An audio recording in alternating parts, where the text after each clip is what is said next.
You know those high security vaults in movies? Lasers crisscrossing hallways, retinal scanners, pressure plates. Hollywood sells you technology. But here's what actually happened in London's Diamond District on Easter weekend 2015. A gang of pensioners walked through the front door. No forced entry, no smashed windows. They used a lift shaft like a ladder, a 50-centimeter concrete wall like butter. And when the alarm screamed at 12:21 in the morning on April 3rd, the police computer said no response required. 4 days later, 14 million pounds in diamonds and gold vanished into wheelie bins. The biggest burglary in English legal history, pulled off by men whose combined age was 442. This isn't about bypassing every alarm. This is about one alarm that mattered in a security system that had cried wolf too many times. For over 60 years, dealers trusted it with overnight stock. Manufacturers stashed cash between deals. Each customer got a metal box inside their own safe. 2 keys needed simultaneously. Owner plus official. The building at 88 to 90 Hatton Garden housed multiple businesses. Communal entrance, communal lift. The vault sat in the basement. Reinforced concrete walls, 50 centimeters thick, a door that could stop a tank. But walls don't move. Doors get monitored, so the crew went through the wall instead. Woolwich Crown Court dated March 2016. And detailed forensic analysis from the Museum of London's Hatton Garden Vault exhibition, which opened in 2017. These aren't generic news summaries. These are prosecution documents, surveillance transcripts, and physical evidence now in museum collection. Now back to the information. Brian Reeder was 76 years old when he rode a London bus to Hatton Garden on April 2nd, 2015. He used someone else's Oyster card, senior discount. Reeder had form. First conviction 1975. He'd laundered gold from the Brinks mat robbery in 1983. 26 million pounds worth of bullion stolen from a Heathrow warehouse. Reeder did time for handling stolen goods, got out. Kept connections. Spent decades in London's underworld as the Master or the Gov. Mild-mannered, unassuming, deeply connected. His wife Lynn had just died. At her funeral, old friends gathered. Talk turned to one more job, one last score. Hatton Garden. 6 million pounds cash. 15 masked men, pistols and shotguns. Perkins got 22 years. Absconded from open prison in 1995. Evaded recapture until 2012. 17 years on the run. He had diabetes, heart problems. Police later recorded him in the bugged car saying, "If we get nicked, at least we can hold our heads up that we had a last go, the last fling." Court testimony said he'd go to bed in his mother's dressing gown with a fez on. Had conversations with his dog. Jones had an extensive record. 1982. Conviction for jewelry robbery valued at almost 100,000 pounds. He'd be the one to climb through the hole they drilled. Small frame, flexible for his age, comfortable in tight spaces. Owner of a white Mercedes E200 with a black roof and black alloy wheels. Distinctive. The kind of car that shows up on congestion charge cameras. Collins would act as lookout. Dozed off during one shift. His crew called him a wombat-thick cunt who lost the plot. But his car was crucial. His house became the staging ground. He'd later be convicted of conspiracy to burgle and conspiracy to conceal stolen property. 6 years. 21 months for concealing and transferring criminal property. A passion for electronics. A doctorate-level understanding of alarm systems. Unemployed since 2009. Never declared a business. Never paid tax on earnings. No benefits claimed. One Santander bank account used mainly to buy tools and electronic equipment online. Seed had 150 pages of handwritten notes, phone numbers, addresses, calculations, electronic diagrams, Portuguese translations suggesting he planned to flee. Prosecutor Philip Evans, QC, told the court these defendants met frequently long before what happened during 2 different nights in early April to discuss how the burglary was to be successfully carried out. 3 years in the making. Reconnaissance missions. One gang member entered the building in March 2015. CCTV caught him tampering with the lift. Electrical cables under the pavement in Kingsway caught fire. Major underground fire. Serious disruption across central London.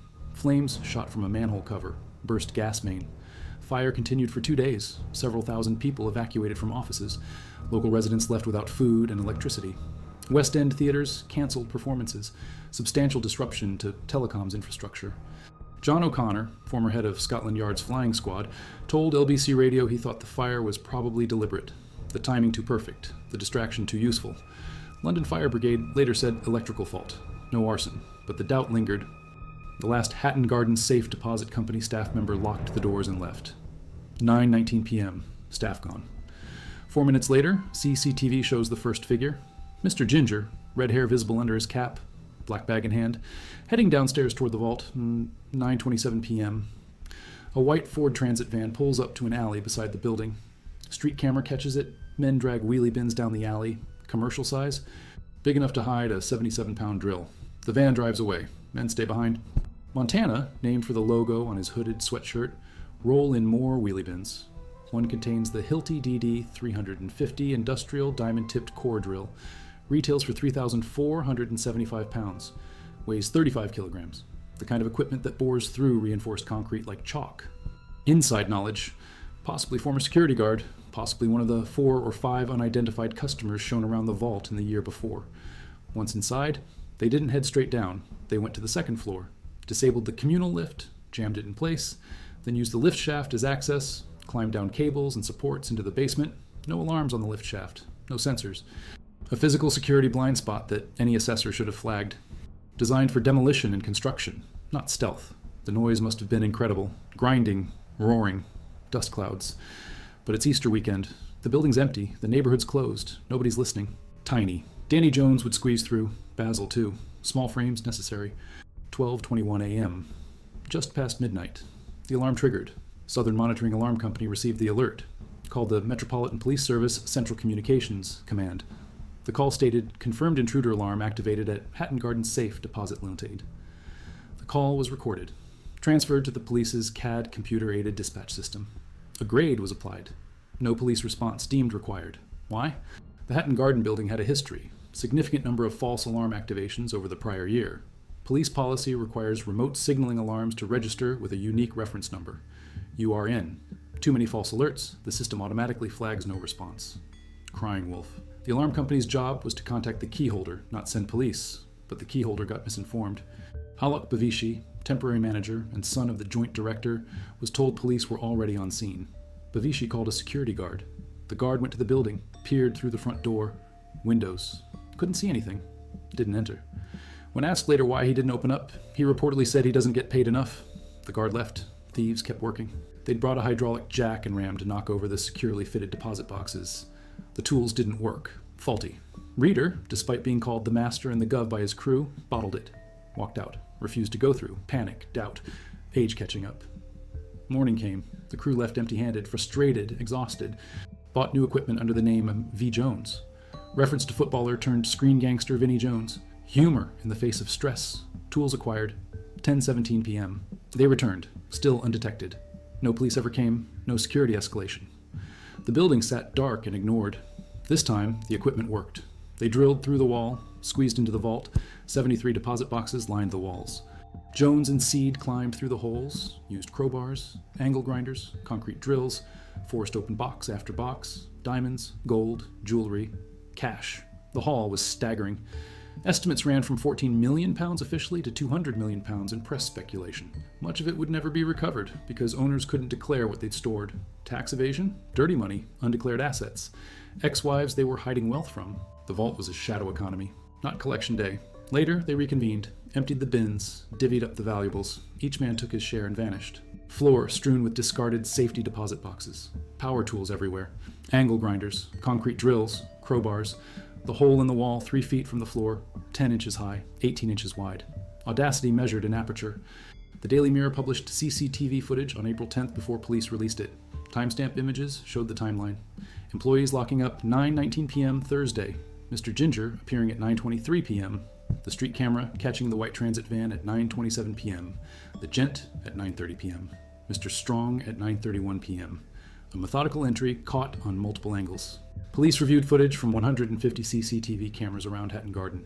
Spotted the distinctive Mercedes, white E200 with black roof and black alloy wheels, ran the plate through London's congestion charge database, led straight to John Kenny Collins, 74 years old, home in Enfield. Once they had Collins, they had his car.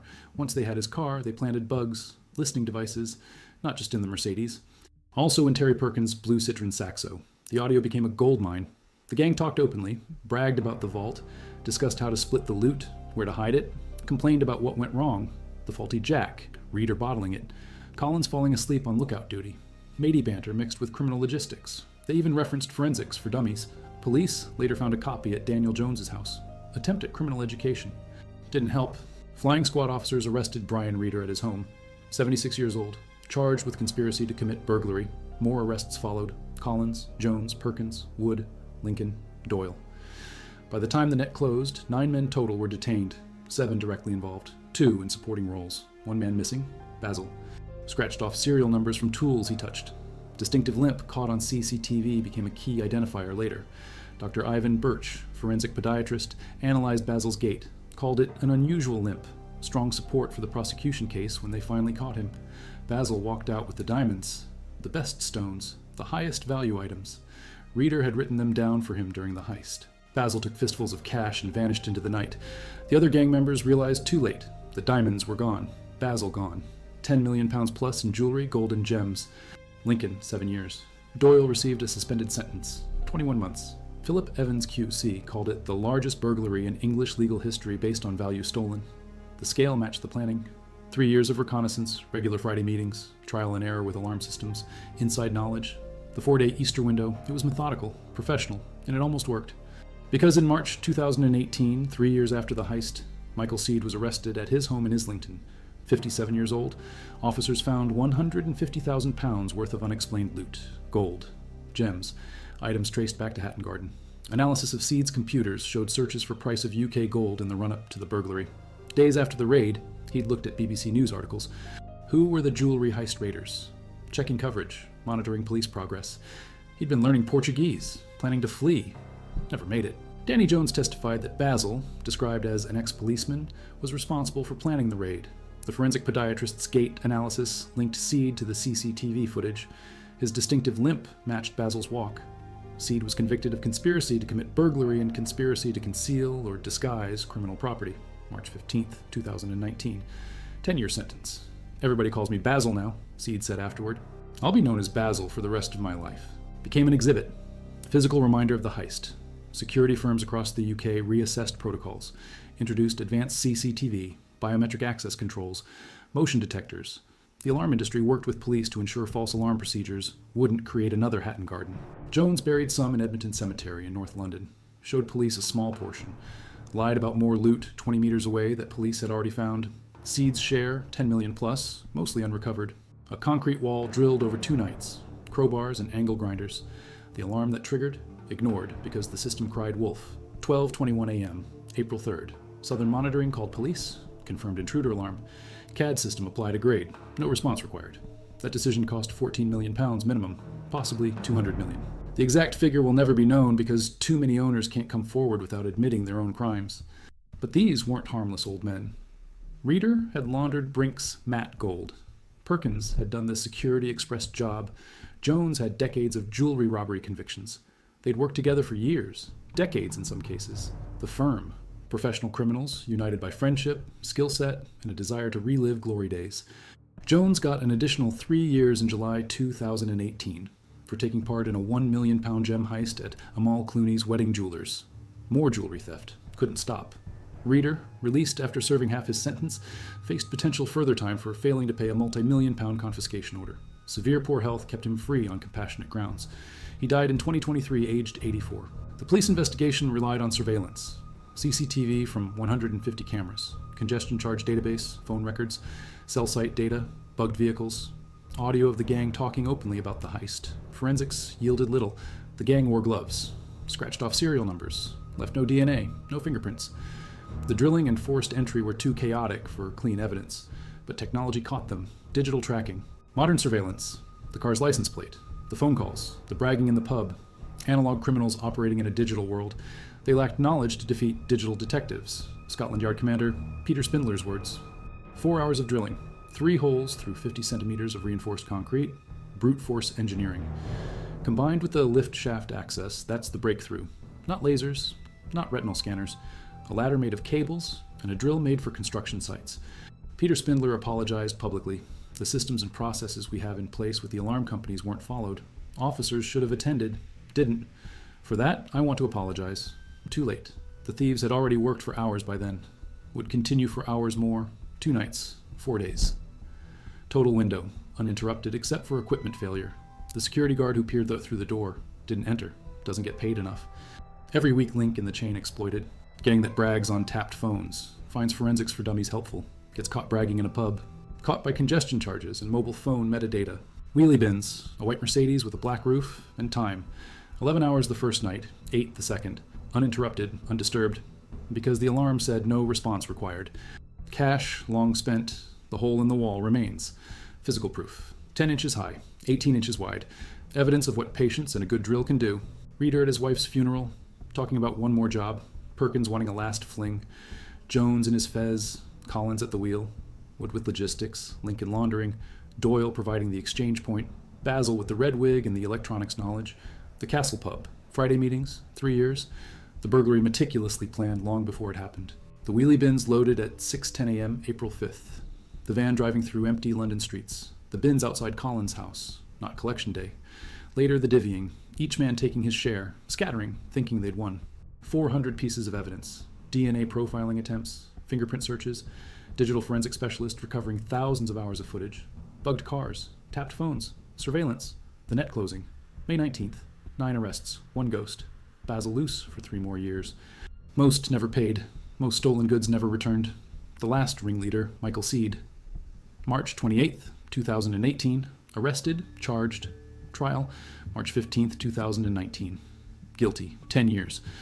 Everybody calls me Basil now. And nobody knew until Tuesday morning. Staff arriving, seeing rubble, comprehending, calling police. Too late. The thieves already dividing spoils, already making mistakes, already getting caught on CCTV and congestion cameras and mobile phone towers. On April 3rd, when Southern Monitoring calls police, and the CAD system says no response required. That's the bypass. Not skill, not technology. A system that's cried wolf, a guard who doesn't get paid enough, a holiday weekend, an empty building, a drill, time, and thieves old enough to remember when this might have worked. The metal shutters, physical history. The building at 88 to 90 Hatton Garden still stands. Other businesses operate there now. The safe deposit company liquidated, gone, but the memory persists. Largest burglary in English legal history, Easter 2015. The pensioners who almost got away with it. Almost. 9.7 million still out there, somewhere. Diamonds recut, gold recast, cash spent or hidden, the vault empty, the thieves caught. But the loot, mostly gone. And that's the real heist, not the drilling, not the alarm bypass. The fact that after everything, after the arrests and the trials and the sentences, most of the treasure never came back. It's out there, in safety deposit boxes in other countries, in jewelry stores with new settings, in private collections with no provenance questions asked, the Hatton Garden diamonds, scattered across the world, anonymous, untraceable, perfect. Every turn recorded. The car appeared near Hatton Garden 17 times between February and April 2015. Reconnaissance runs, pattern establishing, building familiarity. The gang wasn't improvising, they were rehearsing. The digital footprint was everywhere. They thought they were being careful. Burner phones for some communications, but they kept their personal phones on. Old habits, convenience over caution. The metadata built a timeline. Who met whom, when, where. The Castle Pub appeared again and again, Friday afternoons, same table, same corner, for months. Perkins talking about using his share to fund his pension. Collins complaining about the weight of the bins. Jones describing how tight the hole was, how he had to exhale completely to squeeze through. How the dust choked him, how the smell of concrete dust mixed with old metal and fear made him gag, but he kept going. Because the boxes were right there. Diamonds visible through broken locks. Gold gleaming under his torch. A lifetime of crime leading to this moment. 61 years old, crawling through a hole in a wall, filling a wheelie bin with fortune. He complained in the car. Talked about how he planned the whole thing, how it was his contacts, his inside knowledge, how they owed him more. The resentment clear. Old man realizing his era ended. That the young ones, if you can call 58 young, had moved past him. The Hilti DD 350 left distinctive scoring on the concrete. Forensic engineers later calculated the torque required, the number of carbide teeth that must have worn down or broken. The drill bit itself, left behind, showed damage consistent with over 4 hours of continuous operation. The motor housing had stress fractures. The thieves pushed the tool beyond its recommended duty cycle. Commercial-grade equipment used in marathon industrial application. That it didn't seize or fail completely was testament to German engineering. They'd have to force each one individually, slower, harder, more exposure to getting caught. Reader calculated the time, decided the risk exceeded the reward, walked. But Perkins, Jones, and Wood recalculated, bought a new jack, made it work. The broken jack remained, physical evidence of the gang's perseverance, of how close they came to giving up. Matches to Perkins's jacket found during the arrest. DNA trace so small it was nearly invisible. Skin cells, sweat. The lab worked for weeks, extracting enough material for comparison. When it matched, it was another nail. Perkins had been in the vault, had touched the jack, had pushed it until it broke. His fingerprints were on record from the Security Express job. But gloves protected him from leaving prints. The DNA was accidental, unavoidable. Microscopic evidence he never knew he'd left. But spectrographic analysis matched the stones to known lots traded through Hatton Garden in the months before the heist. 3 diamonds, small. Together, worth 40,000 pounds, Jones had kept a personal stash, hidden from his crew, skimming, old criminal habit. Never trust your partners. Always take a little extra. The stones became exhibit evidence, proof he'd been in the boxes, proof he'd stolen. The cemetery incident revealed Jones's desperation. After conviction, before final sentencing, Jones wrote to media offering to return his share if it reduced his sentence. Police escorted him to Edmonton Cemetery in North London.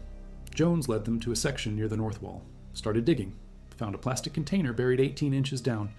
Inside, jewelry, gold chains, rings, watches, worth approximately 200,000 pounds. Police praised his cooperation, then they kept digging. 20 meters west, near a memorial bench, they found another cache, larger. Jones had said nothing about this one. When confronted, he claimed he forgot. Police didn't believe him, neither did the judge. 3 years added to his sentence for contempt and perjury. The jewelry, estimated at 500,000 pounds, was recovered, returned to owners who could prove ownership. Many couldn't, stolen from stolen. Simple as that. Wood accepted his role, pleaded guilty, showed remorse in court, talked about making poor choices, getting involved with old friends who pressured him. The judge acknowledged the remorse, gave 6 years instead of 7. Small mercy, still prison, still convicted. But the back room told a different story. Police found a jeweler's workbench, acid baths for stripping gold, scales for weighing, a small forge for melting. Lincoln took stolen pieces and broke them down, melted necklaces into anonymous bars, pulled diamonds from settings, recut them, changed their signatures. A round brilliant becomes a princess cut. A 2-carat stone becomes 3 smaller ones, each transformation erasing identity. Erasing traceability, the ultimate fence.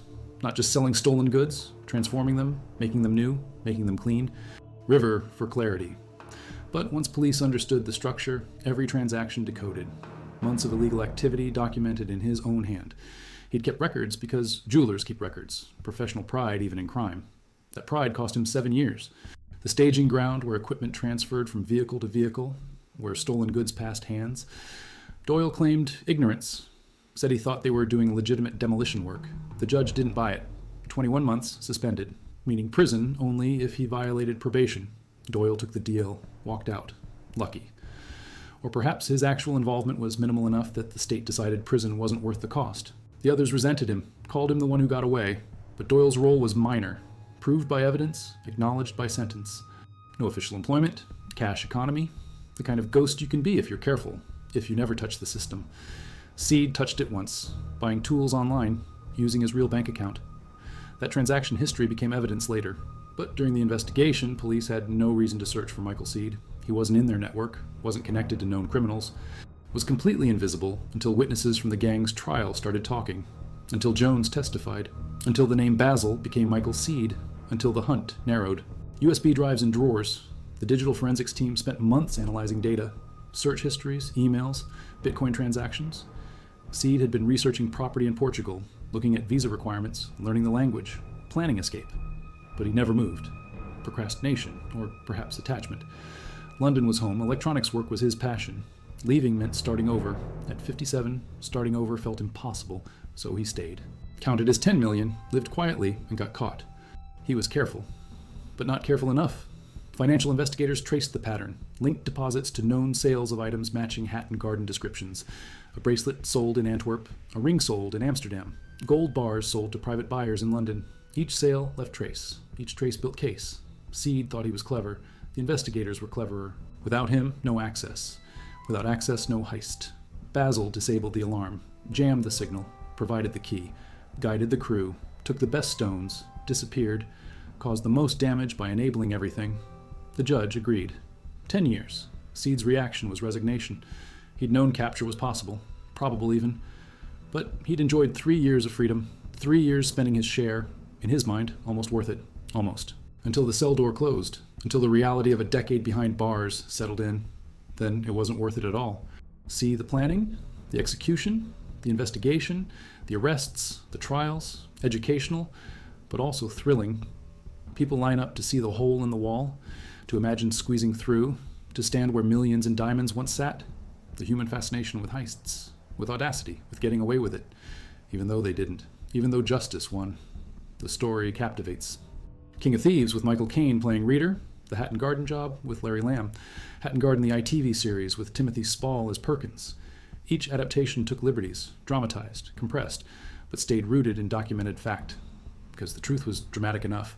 Pensioners drilling through concrete, alarms ignored, police asleep at the wheel, digital surveillance catching analog criminals. It writes itself. Hollywood couldn't invent better villains. Old men who'd spent lifetimes in crime, one last job, one final score. The classic setup, the inevitable fall. No company wanted to be next. No facility wanted their vault in a museum. Prevention became paramount. Technology upgraded. Human monitoring increased. The lesson learned expensive, but learned thoroughly. Hatton Garden became case study in security programs. Business schools analyzed it. Law enforcement academies taught it. The heist that shouldn't have happened, but did, because people got lazy, because systems got ignored, because Easter weekend seemed safe. And that's why, when the alarm screamed at 12:21 a.m. on Good Friday 2015, nobody came. The system said no response required. The thieves kept drilling, and by Tuesday morning it was already too late. The vault empty, the diamonds gone.